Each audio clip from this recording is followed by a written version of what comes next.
السلام علیکم ورحمۃ اللہ. لا حول ولا قوة الا باللہ. حسبنا اللہ ونعم الوکیل. یا حی یا قیوم برحمتک استغیث.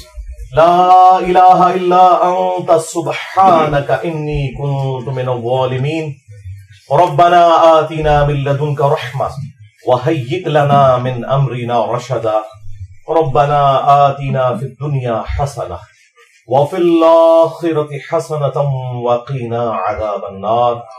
اللهم صل على محمد وعلى آل محمد وأصحاب محمد وأزواج محمد وأمة محمد أجمعين إلى يوم الدين. آمين. الحمد لله رب العالمين والصلاة والسلام على سيد الأنبياء والمرسلين وعلى آلہ واصحابہ اجمعین الی یوم الدین.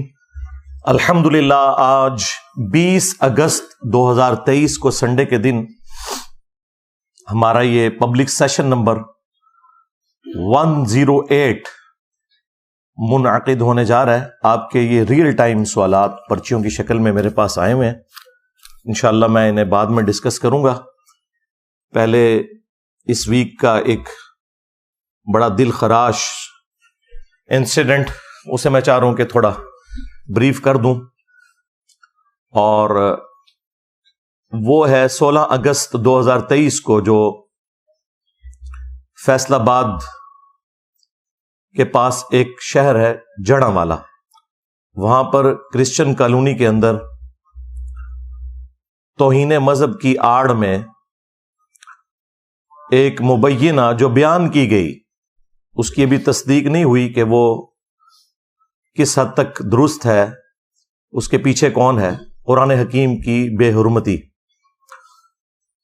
اسے بنیاد بنا کر تقریباً 19 کے قریب گرجوں کو آگ لگائی گئی، جلا کر راکھ کر دیا گیا. وہاں سے صلیبیں اتار کے توڑ دی گئیں اور تقریباً 86 مکانات جو ہیں وہ نظر آتش ہوئے ہیں. اللہ کا شکر ہے کہ کوئی جانی نقصان نہیں ہوا، کیونکہ پہلے ہی اناؤنسمنٹ کر دی تھی وہاں پر مساجد سے لوگوں نے کہ ہم انورٹڈ کاما میں بڑا مقدس کام کرنے والے ہیں. اور شکر ہے وہاں پہ لوگوں کو عقل تھی اور انہیں یہ یقین تھا کہ ہماری اسٹیٹ ہمیں بچانے کے لیے نہیں آئے گی. ہماری اسٹیٹ صرف ایکٹیو ہوتی ہے جب کسی اسٹیٹ کے ادارے کے بارے میں کوئی ورڈکٹ دے دے، کبھی غدار وطن کے نام کے اوپر اور کبھی توہین عدالت کے نام کے اوپر. عوام الناس کا کوئی پرسان حال نہیں ہے. تو وہاں سے عوام نکل گئی تھی، اس وجہ سے شکر الحمدللہ کافی حد تک بچت ہو گئی. لیکن املاک کو تو نقصان پہنچا ہے اور جو گرجے ہیں ان کی توہین تو ہوئی ہے. جن لوگوں نے بڑی محنت سے سالوں کی کمائی کر کے یہ جمع پونجی اپنی جمع کی تھی وہ تو لٹ گئی. اور اس پر ترا یہ کہ نہ صرف آگ لگائی گئی بلکہ ان کے گھروں سے چیزوں کو لوٹا گیا. کسی کا زیور تھا تو وہ بھی نہیں مل رہا. یعنی ایک قسم کا آپ سمجھ لیں کوئی میدان جنگ انہوں نے بنا لیا تھا اسے. اور جو لوگ وہاں نعرے لگا رہے تھے لبیک یا رسول اللہ کے، تو یہ رسول اللہ صلی اللہ علیہ وآلہ وسلم کی تعلیمات کا مذاق اڑانے کے مترادف ہے. آپ صلی اللہ علیہ وآلہ وسلم کی تو ایسی کوئی تعلیمات نہیں ہے. خیر، وہ نعرے لگانے سے کم از کم عوام الناس کو پتہ چل گیا یہ کون سی پارٹی ہے، کن سے موٹیویٹڈ لوگ ہیں. ہمارے جو آئی جی پنجاب ہیں ڈاکٹر عثمان صاحب حفظہ اللہ تعالی، نیک سیرت انسان ہے، اچھے انسان ہیں. ہر جگہ اس طرح کے مواقع کے اوپر وہ پہنچتے ہیں. اس موقع پہ بھی وہاں پہ پہنچے وہ، اور انہوں نے ایک بڑی حیران کن بات بتائی جو میرے لیے بڑی اسٹانشنگ تھی. وہ کہنے لگے کہ پولیس انہیں روکنے میں اس لیے ناکام ہوئی ہے کہ 6000 کے قریب مجمع بیک اپ میں تیار تھا جس نے وہاں پہ حملہ کرنا تھا، اور ہمارے پاس اتنی نفری نہیں تھی. اگر ہم کنفرنٹ کرتے تو زیادہ نقصان ہوتا. اب اگر آئی جی پنجاب یہ سٹیٹمنٹ دے رہے ہیں ویڈیو میں تو اس کا مطلب تو بہت خطرناک ہے. کہ 6,000 موٹیویٹڈ لوگ اس طرح کی ایکٹیویٹیز پرفارم کرنے کے لیے وہاں پر موجود تھے، تو یہ اسٹیٹ کس قسم کی تربیت کر رہی ہے، یا یہاں پہ بیٹھے ہوئے لوگ کس قسم کے لوگ پروڈیوس کر رہے ہیں کہ جہاں اتنا بڑا مجمع آپ کو اویلیبل ہو جاتا ہے. پلس انہوں نے یہ بھی کہا کہ ہم اگر کوشش بھی کرتے ان کو روک نہیں سکتے تھے، اس لیے ہم نے پھر کوشش کی کہ جو لوگ یہاں سے نکل سکتے ہیں انہیں تو بچا کے نکالیں. تو یہ سیدھا سیدھا اسٹیٹ کا فیلئر ہے. اس کو آپ جو بھی نام دیں، اس کی کوئی اور جسٹیفیکیشن نہیں ہو سکتی سوائے اس کے کہ ہم بالکل اسٹیٹ کے طور پر فیل ہو چکے ہیں اپنے شہریوں کو تحفظ دینے میں. اور یہ حقیقت بات ہے کہ اس طرح کے جو مذہبی گنڈے ہیں، انہوں نے پاکستان کو نہ صرف غیر مسلموں کے لیے بلکہ مسلمانوں کے لیے بھی جہنم بنا دیا ہے پریکٹیکلی. اور ان کا علاج میرے پاس ہے، وہ انشاءاللہ میں نے برین سٹارمنگ کرنے کے بعد 3 نکاتی ایجنڈا رکھا ہوا ہے، وہ میں انشاءاللہ اینڈ پہ بتاؤں گا کہ ان کا علاج کیا ہے، جو اب کرنے کی ضرورت پڑ گئی ہے، ورنہ یہ معاملات اب رکنے کے نہیں ہیں. سلیب توڑ کر نیچے پھینکی گئی. مجھے بتائیں اسی فرقے والے کی مسجد سے اگر نقشے نالین پاک کوئی توڑ کے اس طرح زمین پر پھینکے تو انہیں کتنی تکلیف ہوگی. دوسروں کے مقدسات کا یہ احترام نہیں کرتے، اور دوسری طرف پوری دنیا کو ہم یہ میسج دیتے ہیں کہ اسلام جو ہے وہ ریلیجن آف پیس ہے، امن کا دائی ہے. اسلام کا مطلب ہی سلامتی ہے. To acquire peace by submitting your will to Allah, اپنی رضا اپنے رب کے حوالے کر کے امن و سلامتی کا حصول اس دنیا میں بھی اور آخرت میں بھی، یہ اسلام کی ڈیفینیشن ہے. اور پریکٹیکلی اس وقت مسلمان انسانیت کے لیے ایک درد سر بن چکے ہیں.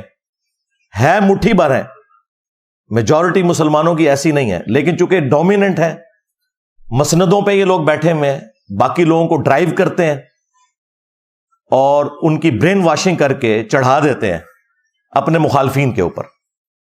یہاں پہ بھی جو تفصیلات آئی ہیں وہ یہ ہے کہ آلموسٹ صبح 5 بجے کے قریب چند صفحات قرآن کے ایک صحافی کوئی وہاں سے کوئی فیمیل گزر رہی تھی، انہوں نے آبزرو کیے، ان کے اوپر ریڈ انک کے ساتھ کچھ گستاخانہ کلمات بھی لکھے تھے قرآن کے صفحات کے اوپر، اور ساتھ کچھ کرسچنز کی تصویریں سٹیپل ہوئی بھی تھیں.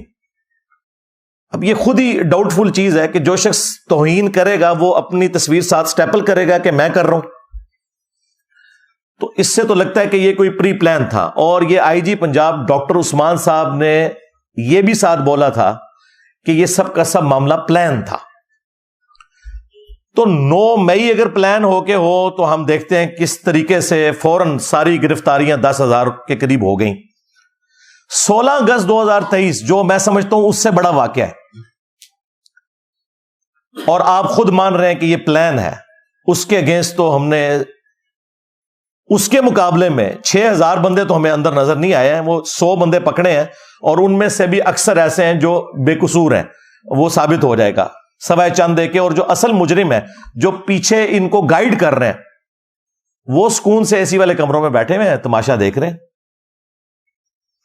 تو وہ چند صفحات تھے جن پہ ریڈ انک سے گستاخانہ کوئی جملے لکھے ہوئے تھے، وہ کسی کے پاس آ گئے، بس وہ پھر انہوں نے مسجدوں سے اعلان کر دیے. وہ آپ کو پتا ہے ایک کوئی وہ شکل سے لگ رہا تھا شاید اس نے کبھی نماز بھی نہ پڑھی ہو، ٹھیک ہے، اس نے کہا کہ جی مسلمانوں کب نکلو گے، اور وہ ویڈیو بڑے فخر سے بنوائی. اس کو تو خیر پکڑ لیا، یاسین نام ہے اس کا، اس کو تو انہوں نے اندر کیا ہوا ہے، لیکن ظاہر ہے اس کے پیچھے جو ماسٹر مائنڈ ہے جب تک وہ نہیں پکڑے جاتے تو ان کا کوئی علاج نہیں ہے.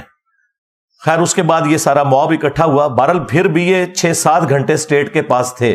یہ جو قتل و غارت والا معاملہ شروع ہوا اس اعتبار سے کہ گرجوں کو آگ لگائی گئی، شکر ہے جانی نقصان کوئی نہیں ہوا، اور گھروں کو، یہ آلموسٹ کوئی 10-11 بجے کے قریب ہوا ہے. ان 5 گھنٹوں میں امن کمیٹی کے ذریعے انہوں نے کوشش کی، لیکن وہ بس کاغذی کارروائی تک ہی رہی. جنہوں نے کام ڈالنا تھا انہوں نے ڈال دیا. اور اب آپ دیکھ رہے ہیں کہ ہمارے جو نیکسٹ ہونے والے چیف جسٹس صاحب ہیں قاضی فائز عیسیٰ حافظہ اللہ تعالی، وہ بھی وہاں پہ پہنچے ہوئے تھے. فیض آباد دھرنے کے اوپر جو قاضی فائز عیسیٰ نے فیصلہ تحریر کیا تھا ان دھرنوں کے بارے میں، ان مذہبی جنونی لوگوں کے بارے میں، خصوصاً اسی جماعت کے بارے میں جس کو اس وقت کی اسٹیبلشمنٹ نے اس وقت کی پولیٹیکل گورنمنٹ کو کمزور کرنے کے لیے یوز کیا، اگر اس فیصلے کے اوپر عمل ہوا ہوتا تو یہ دن ہمیں نہ دیکھنے پڑتے۔ چلیں اب تو ڈرائیونگ پوسٹ پہ آنے والے ہیں قاضی فائز عیسیٰ صاحب، ہم امید کرتے ہیں کہ جو ان کی خواہشات ہیں مختلف بیانات کے ذریعے پبلک میں آتی رہتی ہیں، تو اب پریکٹیکلی اس سیٹ پہ بیٹھیں گے تو انصاف دیں گے، اور انصاف ہو، ڈیٹرنس قائم ہو تو پھر نیکسٹ واقعات رکیں گے۔ لیکن تاریخ یہ ہے کہ آج تک کسی بھی واقعے کا کوئی اینڈ رزلٹ اس حوالے سے نہیں نکلا کہ کسی کو سزا ملی ہو۔